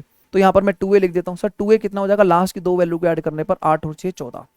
तो आप यहां पर बात को समझना कि सर 2b 2c 2a, तो 2 से 2 कट जाएगा ना, तो a की वैल्यू कितनी आ गई है, 14, b की वैल्यू कितनी आ गई है, 15 और c की वैल्यू कितनी आ गई है, 13। बात समझ में आ गई। बहुत शानदार क्वेश्चन है और बहुत जानदार क्वेश्चन है। ठीक है, तो एबीसी का मान 1/14, बी का मान 1/15 और सी का मान 1/13। भाई ठीक है, अब बात समझ में आ गई। अब देखो सर अगर हम बात करें 1/14 1/13 1/15, तो आप जब इस 14 को हटाएंगे तो 13 गुणा 15 करना पड़ेगा। जब 13 गुणा 15 करेंगे सर, 13 गुणा 15 कितना हो जाएगा, 195। मतलब आप इस पूरी वैल्यू को ध्यान से समझें, अगर आप इस 14 को हटाते तो इसका रेशियो आ जाएगा 13 गुणा में, यानी कि 195। तो 195 दिख रहा है, यही आंसर बनेगा, क्योंकि 195 और जगह कहीं पर भी नहीं है। ठीक है भाई, बात क्लियर है, बाकी आप पूरा सॉल्व कर सकते हैं। अब जैसे मान लो बी की वैल्यू निकालना चाहो तो इसको हटा दो, इसको छोड़ दो, तो 14 गुणा में 13, 14 गुणा में 13 182 होता है। ठीक है, उसके बाद जब आप सी की वैल्यू निकालोगे तो सी को छोड़ दो, तो 14 गुणा में 15 210 होता है। तो इस क्वेश्चन के अंदर बहुत ही खास चीजें छुपी हुई थी जो आप लोगों को इस क्वेश्चन के थ्रू मैंने समझाने की कोशिश की है। अगर फिर भी समझ में ना आया हो तो वीडियो को थोड़ा सा पीछे कर लेना, जो मैंने बातें आपको बताई हैं उसे कॉपी में नोट कर लेना। जब भी ऐसा अनुपात दिखाई देगा, सॉल्व करने का तरीका दोस्तों आपके पास एकमात्र यही रहेगा। ठीक है, उम्मीद करता हूं कि बहुत बढ़िया क्वेश्चन था, आपको समझ में आया होगा। अगला प्रश्न देखेंगे, नेक्स्ट क्वेश्चन आपको क्या बताना चाह रहा है। इसमें थोड़ा सा आप लोगों को प्रेजेंस ऑफ माइंड का यूज करना है और आप इस तरीके से क्वेश्चन को सॉल्व करेंगे। चलिए फटाफट से बताइएगा क्या आंसर होगा जी इसका।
देखो इसमें अगर आप बात करेंगे ए की वैल्यू कितनी है 3 यूनिट और बी की वैल्यू कितनी है √5, तो मुझे लगता है कि आप लोगों ने ट्राई किया होगा, आपका आंसर भी आ गया होगा, थोड़ा समय मैंने आपको दिया। तो सर ए की वैल्यू अगर 3 रखोगे तो 3 दूनी 6 हो जाएगा और बी की जगह √5 हो जाएगा, और नीचे यहाँ पर ए की जगह 3 रखेंगे, 3 3 9 हो जाएगा, और बी की जगह √5 डालने पर ये 2 √5 हो जाएगा। यानी कि आपको इसको सॉल्व करना है, और इसको सॉल्व करने के लिए आपको जो रैशनलाइजेशन जिसको बोलते हैं हर का परिमेयकरण, वो आपको आना चाहिए। हर का परिमेयकरण जब हम करेंगे तो सर यहां पर हम क्या करेंगे, 9 प्लस में 2 √5 से ऊपर गुणा कर देंगे और नीचे भी 2 प्लस √5 से गुणा कर देंगे। ठीक है, अब देखो सर नीचे अगर हम देखेंगे a plus B A minus B, तो 9 का स्क्वायर कितना हो जाएगा 81, माइनस 2 √5 का स्क्वायर कितना होगा, 2×2=4, 5×20, तो नीचे कितना आ गया, 81 में से 20 जाएगा, 61 आ जाएगा नीचे। अब अगर नीचे 61 आ गया तो यहां पर भी दिमाग लगा सकते हैं, सर अगर नीचे 61 है तो यहाँ तो 64 लिखा हुआ है, यहाँ 62 लिखा हुआ है, यहाँ 63 लिखा हुआ है, यहाँ 61 लिखा हुआ है। पेपर में इस तरीके से आप इस क्वेश्चन को सॉल्व कर जाएंगे, क्योंकि आपको एग्जाम में फिर दोबारा बता रहा हूँ समय बचाना है। तो 1/61 है, मतलब यही इस क्वेश्चन का आंसर बनने वाला है। अगर आप पूरा सॉल्व करते हैं तो 6 को मल्टीप्लाई करेंगे 9 से, 6 नीम कितना हो जाएगा, 54। फिर 6 को मल्टीप्लाई करेंगे इसे, 6×2=12 √5, इसको इससे मल्टीप्लाई करेंगे तो सर ये 9 √5 हो जाएगा, और इसको इससे मल्टीप्लाई करेंगे सर ये कितना हो जाएगा, 5×10। ठीक है, तो 54 और 10 कितना हो गया, 64, प्लस 12 और 9 कितना हो गया, 21 √5, और बाहर कितना हो गया, 1/61। तो आप देख पा रहे हैं कि यही इस क्वेश्चन का सही उत्तर है, यानी कि डी ऑप्शन। डी ऑप्शन इस क्वेश्चन का क्या बनेगा, राइट आंसर बनेगा। ठीक है, तो थोड़ा सा अब आपको लग रहा होगा कि हाँ यार लेवल मतलब बढ़िया चल रहा है, अब चीजें थोड़ी सी और बेटर तरीके से निकलती जा रही है। आगे चलते हैं जी अगले प्रश्न की तरफ। नेक्स्ट क्वेश्चन आपके सामने ये रहा, फटाफट से देखिएगा। चलिए एक बार क्वेश्चन लिख देता हूं मैं, जब तक आप इस क्वेश्चन को सॉल्व करिएगा। 10a³ plus 4b³ divided by 11a³ minus 15b³ बराबर 7/5। तो आपको 3a प्लस 5b और 9a माइनस में 2b, यानी कि आपको करना क्या है, आपका टारगेट है a और b निकालना। अगर आप a और b का अनुपात निकालेंगे तो यहां डाल के आपके क्वेश्चन का आंसर आपको मिल जाएगा, है ना। चलिए फटाफट से बताओ जरा क्या आंसर होगा जिसका, शाबाश। चलिए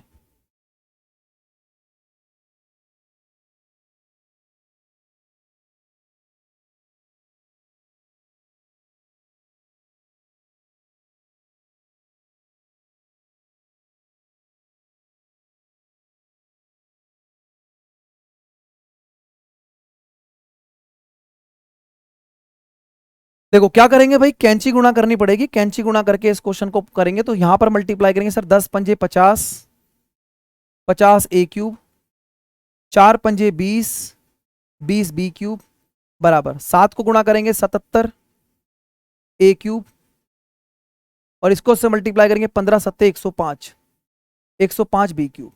ठीक है, तो 77 को सर 105 को उधर ले आइए तो इधर हो जाएगा 125b³ और 50 को उधर ले जाइए तो कितना हो जाएगा 27a³। ठीक है, तो यहां पर हो गया a³ और इसके नीचे हो गया b³, तो यहां पर हो गया कितना 125/27, a³ अपॉन b³ 125/27 है, तो a/b का मान कितना आएगा, 5 का क्यूब होता है 125 और 3 का क्यूब होता है 27, यानी कि a और b का जो अनुपात है वो 5:3 आ गया। यही तो निकालना था। अगर आपको पता लग गया कि सर a और b के बीच में 5:3 है तो यहां पर रखो 5 और यहां रखो 3, यहां रखो 5 और यहां रखो 3। ठीक है, 5 तिया 15, 5 तिया 15, 15 और 15 कितना हो जाएगा 30, 15 और 15 30, 9 पंजे 45 और 3 दूनी 6, तो 45 और में से 6 माइनस होगा तो 39 हो जाएगा। भाई 30 और 39 में 3 से कट जाएगा तो 10:13 हो जाएगा, और 10:13 यानी कि ऑप्शन नंबर ए इस क्वेश्चन का बिल्कुल सही उत्तर हो जाएगा। यानी कि यहां पर भी रेशो के अंदर आपको सिंप्लीफाई करके चीजें समझ में आ गई कि किस तरीके से हम रेशो का यूज करके क्वेश्चन को सॉल्व कर सकते हैं। ठीक है, तो मुझे लगता है कि आपको बहुत अच्छे तरीके से चीजें क्लियर हो रही होंगी। अब अनुपात के अंदर भाई एक चीज आपके सामने और है, इस क्वेश्चन को और देखिएगा क्या होगा इस प्रश्न का उत्तर, क्योंकि ये भी आपके एग्जाम में बार बार पूछे जाने वाले क्वेश्चनों में से एक क्वेश्चन है। P/Q T/S, ठीक है, देखो P/Q R/S होगा, R/S T/U। ठीक है, P/Q R/S T/U की वैल्यू 5/2 है, तो A P³ B R³ C T³ A Q³ minus B S³ होगा, यहां पर ये नीचे आ गया 3, समझ लेना। ठीक है, और ये हो जाएगा C U³ की वैल्यू क्या होगी। देखो इसमें एक पैटर्न को फॉलो करते हैं, ठीक है, और उस पैटर्न के जरिए ही इस क्वेश्चन को सॉल्व किया जाता है। कैसे करेंगे इस क्वेश्चन को सॉल्व वो मैं आपको समझा देता हूं। ठीक है भाई, P/Q R/S T/U, अगर मान लो इन सभी वैल्यू को आप, जैसे p की वैल्यू है, अगर आप p की वैल्यू निकालते हो तो ये कितना हो जाएगा 5/2 गुणा q। यहां से r की वैल्यू निकालते हो तो r की वैल्यू आ जाएगी 5/2 इंटू एस, और यहां से t की वैल्यू निकालते हो तो t की वैल्यू आ जाएगी 5/2 इंटू यू। ठीक है, अब देखो p की वैल्यू अगर आप यहां डालोगे तो सर ये हो जाएगा a, और इसका वैल्यू डालोगे तो 5/2 का क्यूब हो जाएगा क्यू क्यूब। यहाँ r की वैल्यू डालोगे ये भी 5/2 का क्यूब, ये भी 5/2 का क्यूब। तो मैं एक काम करता हूँ, अगर मैं यहाँ पर वैल्यू डालूंगा क्यूब के अंदर तो 5/2 का क्यूब मैं बाहर निकाल लेता हूँ, क्योंकि ये हर जगह आएगा, ऊपर भी आएगा। अब ऐसा करने से क्या हो जाएगा, a तो ऐसे ही रहेगा, और जो इसका क्यूब करा था ना q, तो ये q आपके पास ऐसे रह जाएगा, ये माइनस है। r क्यूब करा आपने 5/2 का क्यूब तो बाहर आ गया, s क्यूब हो जाएगा यहाँ पर, s क्यूब, और यहाँ पर प्लस में c। ठीक है, s क्यूब के साथ क्या था b, तो b s क्यूब, और ये हो जाएगा c, और यहाँ पर u था तो u क्यूब हो जाएगा, ये ऊपर हो गया। और ये डिवाइड में क्या था, डिवाइड में बिल्कुल सेम वैल्यू थी, तो ये हो जाएगा a Q minus B s3 plus c u3। ठीक है, तो ये वैल्यू कट रही है ना सेम। ये पैटर्न क्या होता है कि सर जो यहाँ पर जैसे क्यूब लिखा हुआ है ना, अगर एक क्यूब लिखा हुआ है तो इस नंबर का क्यूब हो जाता है, अगर यहाँ स्क्वायर होता, वर्ग होता, तो यहाँ पर भी इस नंबर का स्क्वायर हो जाता, और अगर ये सिंपल सिंपल सेम पावर में रहता तो ये वैल्यू भी सिंपल निकल के आ जाती। तो यही आपको समझना है कि अगर क्यूब होगा तो इस नंबर का डायरेक्ट क्यूब कर देंगे, अगर ये नंबर का स्क्वायर होता तो इस नंबर का स्क्वायर कर देते, और अगर ये नंबर सिंपल पावर 1 में होती तो इस नंबर को पावर 1 में हम रख देते। ठीक है, तो आपने देखा कि सिंप्लीफाई करके भी वही चीज़ आ रही है। तो 125/8 हो गया, और 125/8 का मतलब क्या होगा सर, ये कटेगा 15.625 पर, 15.625 इस क्वेश्चन का बिल्कुल सही आंसर बनेगा, यानी कि डी ऑप्शन। ठीक है, तो डी ऑप्शन जो होगा इस क्वेश्चन का बिल्कुल करेक्ट आंसर रहने वाला है। ठीक है, ये पूरा लेक्चर आप लोगों के लिए रेशो प्रपोर्शन का है, और इसके अलावा रेशो के अंदर कोई और पैटर्न नहीं बनते हैं, तो मैंने सारे रेशो के कॉन्सेप्ट को एक साथ लगा दिया है। अब चलो भाई अगला प्रश्न देखते हैं, थोड़ा सा और चीजों को समझते हैं। यदि a plus b plus c plus a का अनुपात 5:7:6 है, तो आपको वैल्यू बतानी है 2a माइनस 3b और प्लस 4c। यहाँ लिखा हुआ है क्लियर, ये थोड़ा चिपक गया फॉन्ट आई थिंक, बराबर 66 के है। तो c का मान बताइए, c का मान क्या होगा। ठीक है, तो आपको जो वैल्यू निकालनी है वो निकालना है 2a minus 3b plus 4c। ठीक है, प्लस 4c। चलिए फटाफट से बताइएगा।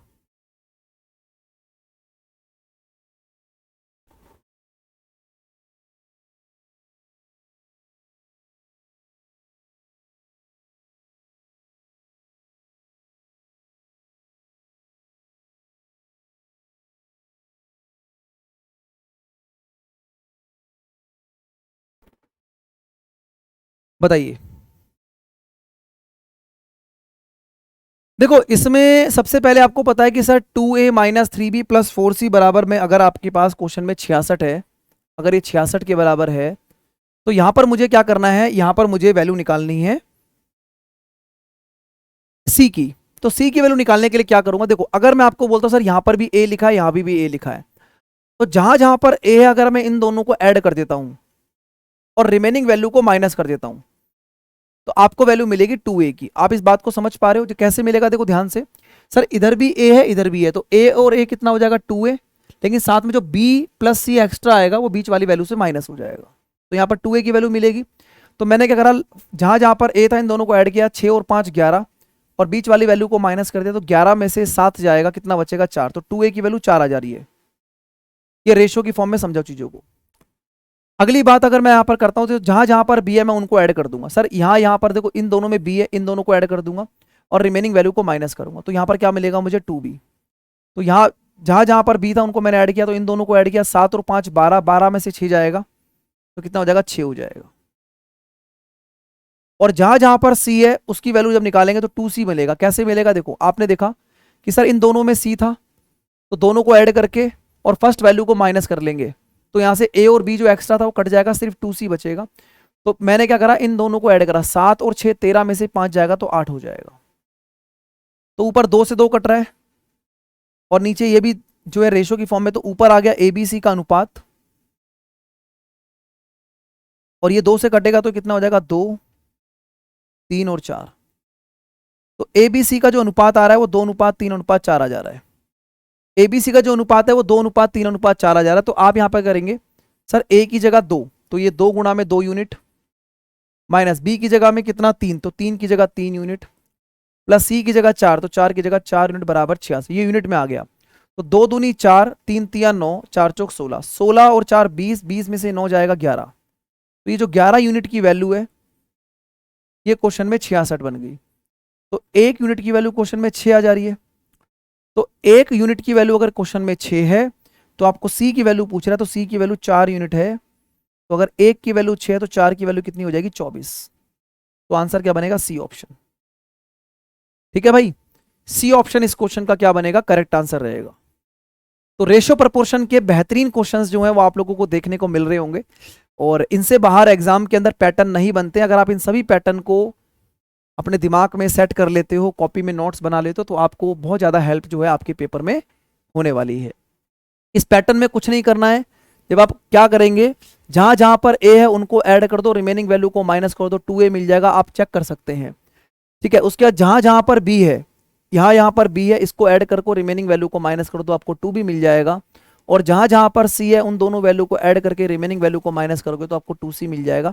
उसके बाद एबीसी का रेशियो आपको मिल जाएगा डायरेक्ट। ठीक है, तो ये इस क्वेश्चन में कहानी थी, ये इस क्वेश्चन का पैटर्न था। एक और क्वेश्चन उसी तरीके से मैंने यहाँ पर रखा हुआ है, और मैं उम्मीद करता हूँ कि इस बार इस क्वेश्चन को आप समझ पाएंगे और जो एक्स्ट्रा चीजें हैं उनको आप एलिमिनेट कर पाएंगे। चलिए फटाफट से देखिएगा क्या इस क्वेश्चन का आंसर रहेगा।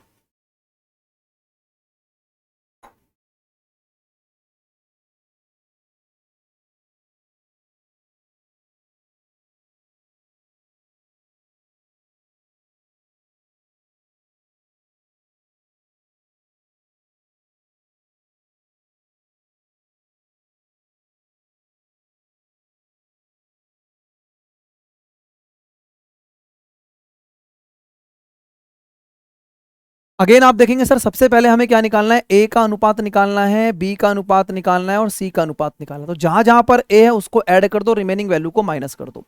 तो सर जहां जहां पर ऐड है उनको ऐड कर दो, रिमेनिंग वैल्यू को माइनस कर दो। 7 और 5 12, 12 में से 6 जाएगा, तो भाई ए की वैल्यू 6 हो जाएगी। यही बताया था अभी आपको मैंने, बहुत ध्यान से चीजों को समझोगे तो क्लियर हो जाएगा। जहां जहां पर बी है उनको ऐड कर दो, रिमेनिंग वैल्यू को माइनस कर दो। 7 और 6 13, 13 में से 5 जाएगा तो 8 आ जाएगा। उसके बाद सर जहां जहां पर सी है उनको ऐड कर दो, रिमेनिंग वैल्यू को माइनस कर दो। इन दोनों को ऐड कर दो, रिमेनिंग वैल्यू को माइनस कर दो। 6 और 5 11, 11 में से 7 जाएगा, 4 हो जाएगा। ठीक है, तो यहां पर अगर आप इसको 2 से कैंसिल आउट करते हो तो 2 से कैंसिल आउट करके सर अनुपात बन जाता है 3:4:2। 3:4:2 में एबीसी का अनुपात आ चुका है। आपको क्या निकालना है, क्वेश्चन की रिक्वायरमेंट के हिसाब से देखो, आपको 1/b, 1/c, 1/a इसका निकालना है। तो यानी कि 1/a, ए का मतलब 1/3, बी का मतलब 1/4 और सी का मतलब क्या हो जाएगा 1/2। ठीक है, तो इसको सिंप्लीफाई करने का तरीका स्टार्टिंग में आप लोगों ने मेरे साथ देख लिया था कि ये कहानी क्या कहती है कि सर एक ऐसा नंबर ले लो जो सभी संख्या से गुणा हो जाए, यानी कि 12 से। तो अगर आप इस पूरे रेशो को 12 से गुणा करते हो तो 12 से गुणा करने पर सर 3 चौक 12, तो ये हो जाएगा 4। ये 4 से कटेगा तो 4 तिया 12, और ये 2 से कटेगा तो कितना हो जाएगा 6। तो 4, 3 और 6 इस क्वेश्चन का राइट आंसर बनेगा। तो ऑप्शन नंबर ए इसका राइट आंसर होगा। आपको इस दिमाग में आ रहा होगा सर ये वैल्यू क्यों लिखी हुई है, तो ये वैल्यू इसलिए लिखी हुई है कि जो बच्चे इस क्वेश्चन को एबीसी की वैल्यू निकाल के उसके बाद दोबारा वहां डालेंगे तो फंसेंगे। ठीक है, तो समय बचाना है, रेशो तो निकल गया, रेशो से रेशो निकालना है, तो डायरेक्ट क्वेश्चन को आप इस तरीके से समझ सकते हैं। ठीक है दोस्तों, चलिए आगे चलता हूं। उम्मीद करता हूं कि रेशो का पूरा कंसेप्ट आपको अच्छे तरीके से समझ में आ रहा होगा और बढ़िया तरीके से आप चीजों को समझ रहे होंगे। एक दो पैटर्न और हैं, इन पैटर्न को भी अंडरस्टैंड कर लेते हैं कि ये पैटर्न किस तरीके से काम करेंगे। ठीक है, देखो भाई, a/b 1/3, b/c 2 है, c/d 1/2 है, d/e 3 है, e/f 1/4 है। आपको वैल्यू निकालनी है a b c d e f। बहुत बढ़िया और बहुत शानदार क्वेश्चन है। ठीक है, अनुपात में ये एक लेटेस्ट क्वेश्चन आप लोगों के सामने रखा गया है। एक बार दिमाग लगाइएगा कैसे इस अनुपात को समझ सकते हो। देखो आपको हर एक क्वेश्चन नए लेवल पे सॉल्व करने को मिल रहा होगा, क्योंकि मैंने कोशिश की है कि इस पूरे के पूरे लेक्चर में आपको पूरा का पूरा रेशियो प्रपोर्शन एकदम निचोड़ के रख दें, और हर एक क्वेश्चन को जो भी वैरायटी बनती है आपके पेपर में वो सारी की सारी इस लेक्चर में कंप्लीट हो जाए। ठीक है, चलिए फटाफट से देखिएगा जरा क्या आंसर बनेगा इसका, फास्ट।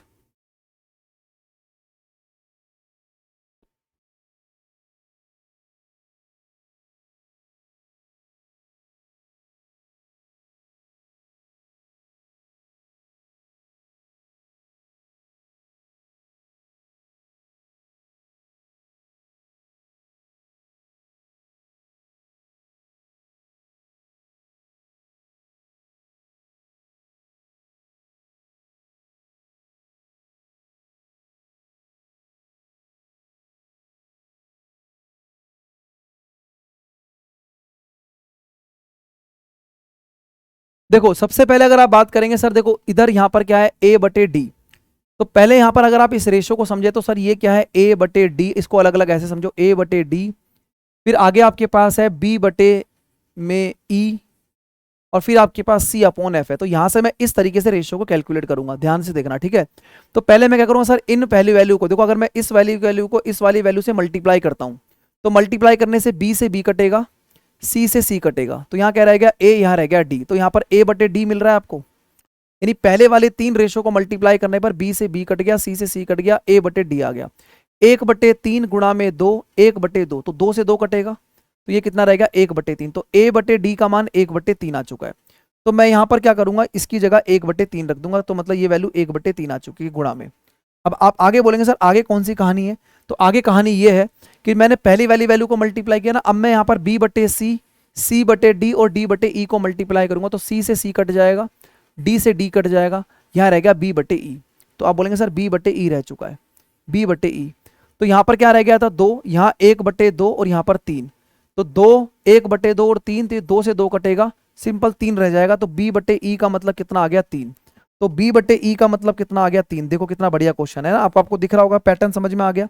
यही पैटर्न पकड़ने और इन पैटर्न को पकड़ने के लिए क्लास में पहले से तैयार होना पड़ता है, एग्जाम हॉल के अंदर इतना समय नहीं होता है।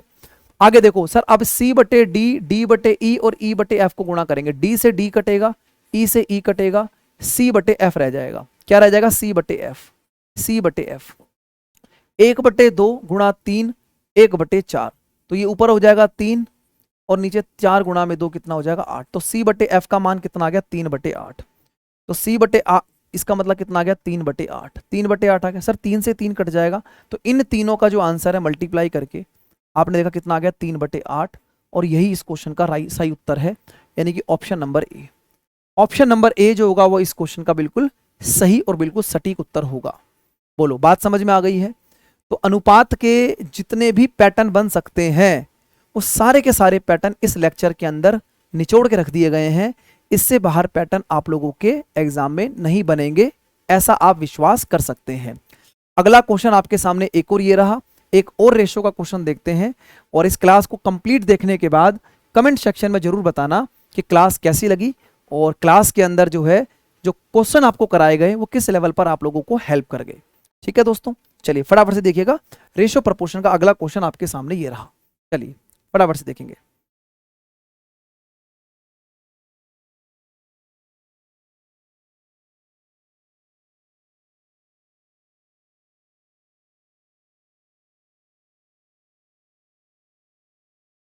अब देखो यहां पर कुछ अलग सी कहानी आपको दिख रही होगी इस क्वेश्चन के अंदर, लेकिन कुछ कहानी आपको समझनी पड़ेगी, और वो कहानी क्या है उस कहानी के लिए दिमाग लगाना पड़ेगा भाई, है ना। जब तक आप दिमाग नहीं लगाएंगे तब तक बात नहीं बनेगी इस क्वेश्चन के अंदर। चलो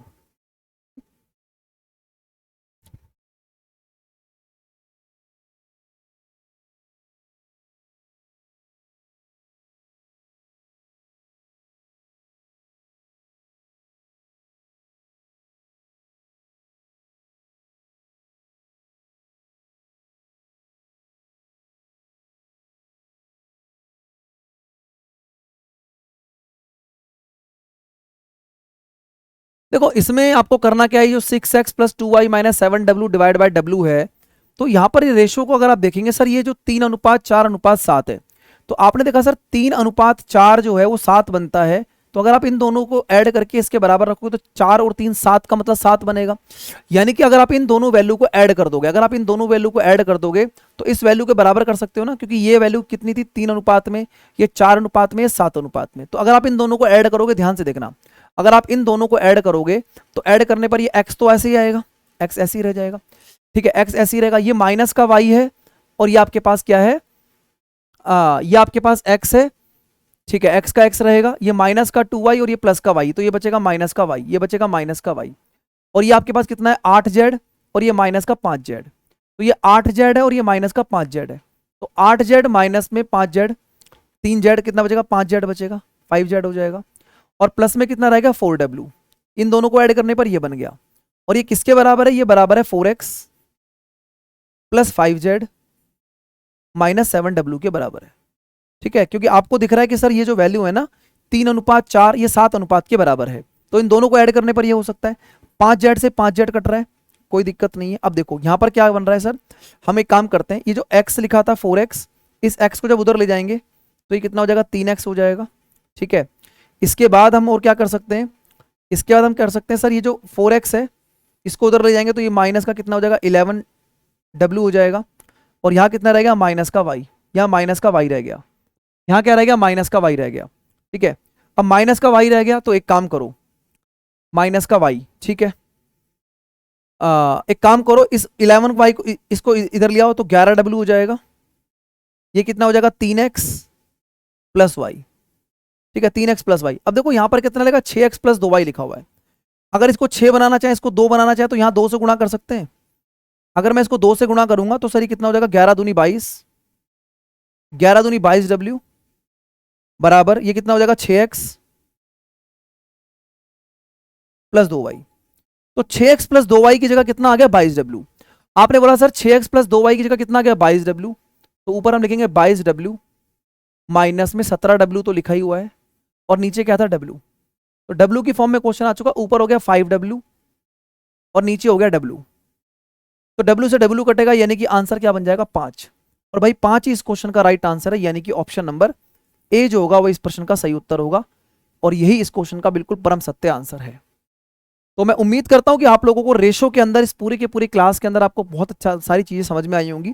पूरे के पूरे लेक्चर को अगर आपने देखा होगा तो आपको यहाँ पर जो है क्लियर नजर आ रहा होगा कि रेशो के अंदर जितनी भी वैरायटी बनती है, जो जो टाइप्स आपके बनते हैं, क्योंकि जब तक आपको रेशो के अंदर चीजें क्लियर नहीं होंगी तब तक जो है पैटर्न आप लोगों को कभी भी क्लियर नहीं होगा एग्जाम के अंदर। तो इसलिए पैटर्न को समझना है। एक लास्ट टाइप आपको और समझा देता हूँ, ठीक है, जिसमें कि आप लोग रेशो के अंदर एक नई चीज को देख लेंगे, और इसके बाद फिर हमारी जो भाषा पर आधारित क्वेश्चंस होते हैं, ठीक है, जो रेशो के अंदर यानी कि प्रपोर्शन के अंदर अलग कंसेप्ट को यूज करते हैं, उस चीज को हम देखेंगे। ठीक है, देखो जरा ध्यान से, सर a प्लस बी बटे में c बराबर 23 बटे में 12 है। ठीक है, और यहां पर b प्लस c बटे में a ये 17 बटे 8 है। आपको कह रहा है a प्लस c बटे में b बताना है। तो जब तक आपके पास a की वैल्यू नहीं होगी, जब तक आपके पास c की वैल्यू नहीं होगी, और जब तक आपको b से भाग नहीं करोगे, तब तक क्वेश्चन का आंसर आपको नहीं मिलने वाला है। तो एक बार ट्राई कर लेते हैं, क्या इस क्वेश्चन का सही उत्तर बनेगा, बताओ भाई, फटाफट से देखेंगे एक बार। देखो इसमें कहानी ये होती है इस तरीके के प्रश्नों में जिसमें चीजें अटकाई जाती हैं जानबूझ के। ठीक है, और अटकाने का तरीका क्या होता है, अटकाने का तरीका ये होता है, जैसे कि आपको दिख रहा है a प्लस बी और c, इधर a b c है, यहाँ b प्लस सी a है, यहाँ भी a b c है, लेकिन अलग अलग तरीके से लिखे हुए हैं। अगर आप बोलेंगे सर a b और c 12 और 13 कितना हो गया, 35, तो इन तीनों का सम यहाँ कितना है, 35, और यहां पर b c और a 18 और 7 कितना हो गया, 25। तो आपने देखा सर इधर abc का सम 35 है और यहां पर abc का सम 25 है, तो इधर abc का सम 25 है, यहां पर 35 है, तो ऐसा नहीं हो सकता भाई। अगर मान लो 3 पर्सन है या 3 दोस्त हैं, तो यहां पर मैं अगर 2 दोस्तों के साथ एक दोस्त अलग कर दूं और यहां पर उनमें से कोई 2 दोस्त अलग करके तीसरा दोस्त अलग कर दूं, सम तो उनका बराबर ही रहेगा, सम थोड़ा ना चेंज हो जाएगा। तो आप क्या करेंगे सर, 35 और 25 का एक ऐसा नंबर लेंगे जो दोनों का मल्टीपल हो, यानी कि 175। ये क्या बनेगा, 175 इनका लघुत्तम समापवर्तक, जिसको बोलते हैं एलसीएम। तो इसको 35 को 175 बनाने के लिए आप किससे गुणा करेंगे, इसको गुणा करेंगे सर 3 4 5 5 से करेंगे। तो आप जब इसको 35 को 5 से गुणा करेंगे तो 175 बन जाएगा, है ना, 175। तो आप जब 5 से गुणा करेंगे तो यहां भी 5 से गुणा करें, यहां भी 5 से गुणा करें। ऐसा करने से सर कितना हो जाएगा, ऊपर 5 तिया 15, 5 दूनी 10 और 1 11, और नीचे हो जाएगा 12 पंजे 60। ठीक है, और इस 25 को 175 बनाने के लिए 7 से गुणा करना पड़ेगा, तो मैं यहां 7 से गुणा करता हूं। तो ऐसा करने से यहां पर 8 गुणा में 7 56 हो जाएगा, और ये 119 हो जाएगा। बात समझ में आ गई है। अब देखो भाई कहानी यहां पर खत्म हो चुकी है। अगर आप क्वेश्चन को समझ चुके हैं तो क्वेश्चन का आंसर मिल जाएगा। सी की वैल्यू कितनी आ गई है, 60। क्यों, क्योंकि इन दोनों का सम यहां पर 175 हो चुका है, यहां पर भी 175 हो चुका है, और ए की वैल्यू कितनी आ गई है, 56। तो आप बोलेंगे सर यहां पर ए की वैल्यू कितनी है, 56, और सी की वैल्यू कितनी आ रही है, 60, तो नीचे रहेगा बी की वैल्यू। अब ये बताओ पूरा सम कितना बना था, 175। अगर इस 175 में से आप 60 को और 56 को हटा देते हैं, क्योंकि 175 जो सम था वो तीनों का था, जिसमें से सी की वैल्यू 60 थी और ए की वैल्यू 56 थी। तो अगर सी और ए हटा दोगे तो बी की वैल्यू आ जाएगी ना, तो बी की वैल्यू कितनी आ जाएगी आपके पास, तो बी की वैल्यू आ जाएगी आपके पास 59। ठीक है, बी की वैल्यू कितनी आ जाएगी, 59 आ जाएगी। तो आप यहां पर बोलेंगे कि सर बी की वैल्यू कितनी आ जाएगी, 59। तो ऊपर हो गया 6 और 5 11, 116 बटे में 59, 116 बटे 59 यानी कि बी ऑप्शन। इस प्रश्न का जो सही उत्तर है वो बी ऑप्शन रहेगा। ठीक है साथियों, तो मैं उम्मीद करता हूं कि आप लोगों को रेशियो प्रपोर्शन के अंदर जो भी इसके अंदर कंसेप्ट थे वो सारे कंसेप्ट मैंने आप लोगों के साथ डिस्कस कर दिए हैं, और आपको पूरा का पूरा चैप्टर जो है रेशियो के अंदर जो भी चीज़ें बेसिक होती हैं वो सब चीज़ें आपको अच्छे तरीके से क्लियर हो गई होंगी। ठीक है, तो आज का जो सेशन है कमेंट सेक्शन में जरूर बताना कि जो अनुपात के अंदर जितने भी प्रश्न बन सकते हैं, जो जो आपके पेपर में आए हुए हैं, इस पूरे लेक्चर के अंदर मैंने आप लोगों को अच्छे तरीके से समझाने की कोशिश की है। ठीक है, तो आगे के सेशन में आप लोगों से मिलते हैं, तब तक के लिए धन्यवाद, टेक केयर, बाय बाय। अच्छे तरीके से पढ़ते रहिए, चैनल पर अगर नए हैं तो हमारी क्लासेस को फॉलो करते रहिए, और आप लोगों के लिए अगर आपका कोई सजेशन हो तो आप कमेंट सेक्शन में सजेशन डाल सकते हैं। Thank you very much, take care, bye bye, good luck, see you in the next session. अगले सेशन में आप लोगों से मुलाकात करते हैं, धन्यवाद।